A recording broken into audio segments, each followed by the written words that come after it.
Alors, bonjour tout le monde. De manière très brève, je veux revenir sur un élément du sondage d'hier qui a été peut-être un peu moins mis en lumière. Le fait que lors du Conseil national, il y a quelques jours, du Conseil national du Parti québécois, nous avons proposé un gel de l'immigration temporaire, le temps que Québec s'entende avec le fédéral, parce que c'est ce qu'on nous dit là, qui arrivera, s'entendre sur un plan de réduction de l'immigration temporaire.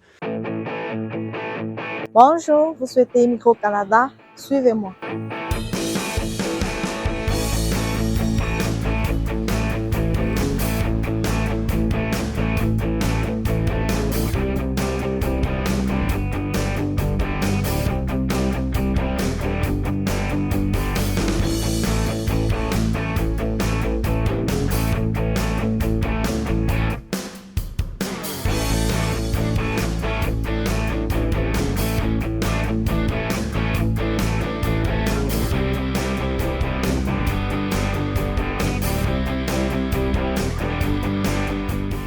Vous souhaitez Micro-Canada? Vous êtes au bon endroit. Connaissant l'immigration en partenariat avec l'immigration entrepreneuriat est un regroupement de consultants réglementés spécialisés en accueil et intégration au Canada. Nous sommes ouverts le lundi et le jeudi de 11h à 19h. Alors, nous vous attendons dans nos bureaux. Sans plus tarder, prenez rendez-vous pour cliquer sur le lien en bas de la vidéo. Les réactions avaient été mitigées là, suite à cette proposition du Parti québécois. Québec solidaire s'était positionné contre ce gel. Finalement, on comprend qu'ils ont changé de position. Du côté de la CAQ, on disait on travaille, mais ce n'était pas clair ce qu'on voulait faire. Du côté du fédéral, clairement, en Chambre, le ministre a dit il n'y aura pas de gel. Ce qu'on découvre dans ce sondage-là, c'est que le 2 tiers des Québécois sont au diapason avec le Parti québécois sur cette question-là. Et chez les francophones, 74 % des francophones au Québec pensent que dans l'intervalle, il faut geler l'immigration temporaire. Donc, on attend toujours que la CAQ nous dépose son plan là, de réduction des temporaires, mais on souligne cet aspect-là du sondage qui démontre que c'est une proposition qui est parfaitement acceptable et que ce serait une mesure transitoire cohérente avec les déclarations du gouvernement, comme quoi c'est un aspect sur lequel il faut trouver le juste équilibre. Comme vous avez fait votre explication sur ce qui s'est passé en Chambre hier, sur une plateforme qui ne paie pas ses impôts et ses taxes au Canada, est-ce que vous désirez le refaire devant la presse parlementaire qui paie ses taxes et ses impôts au Canada? Vous parlez... Qu'est-ce qui s'est passé l'incident en Chambre? C'est assez commun d'utiliser X. Je rappelle en passant qu'il y a un seul parti. On était un étage plus haut, vous auriez pu descendre. En sortant du bleu, vous auriez pu venir nous voir. Vous auriez pu venir voir la presse Je le fais parlementaire. rarement, là. Je le fais des fois, mais je le fais rarement. Mais juste rappeler que sur les questions des médias sociaux, nous sommes toujours le seul parti à ne faire aucune publicité sur Meta, pendant que les autres ont tous laissé tomber. Là. Chercher, on n'en fait pas.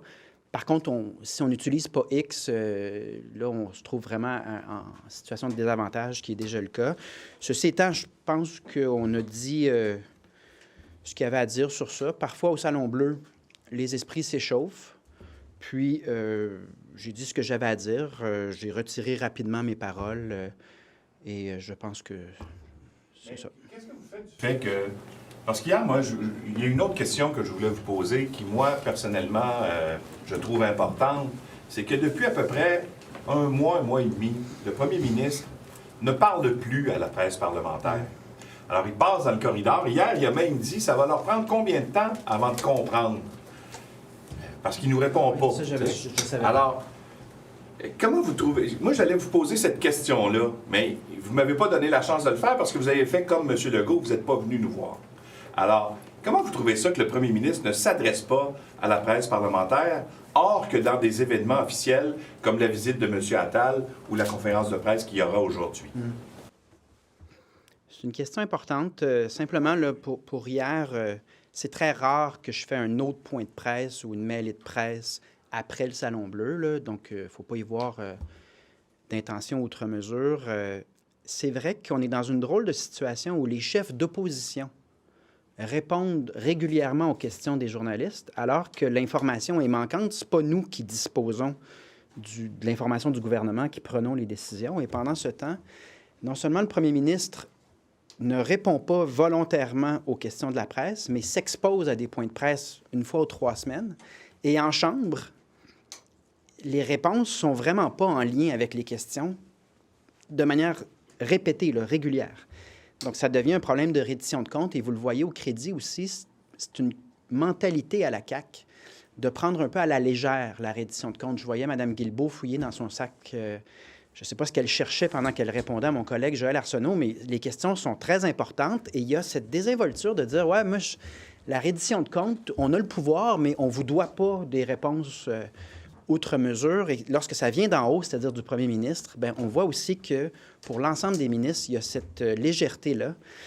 Moi, je pense qu'on devrait minimalement être à terrain égal entre l'exposition, la reddition de comptes des oppositions et celle du gouvernement. En principe, ça devrait être même plus de reddition de comptes et de temps à répondre aux questions de la part du gouvernement parce que c'est le gouvernement qui a à rendre des comptes, qui a le pouvoir.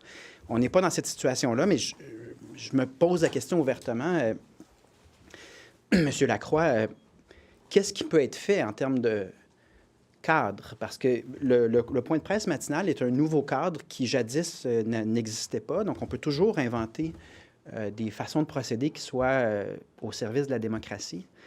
Je suis ouvert aux suggestions, mais le constat, en effet, c'est que le gouvernement ne semble pas penser que ça pose problème de ne pas répondre aux questions. C'est bonne faute. Parce qu'ils font ça depuis que vous avez monté dans les sondages. C'est peut-être votre responsabilité. Ils faisaient ça pendant la pandémie également, hein? Au niveau de la transparence et de la reddition de comptes.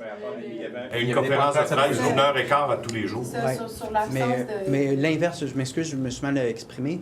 Les ministres étaient introuvables pendant la pandémie. Il n'y avait que ce point de presse-là. Mais il y avait cette question-là qui avait été soulevée par la presse à l'époque. Moi, je suis ouvert à réfléchir à comment on rend ça le plus démocratique et équitable possible.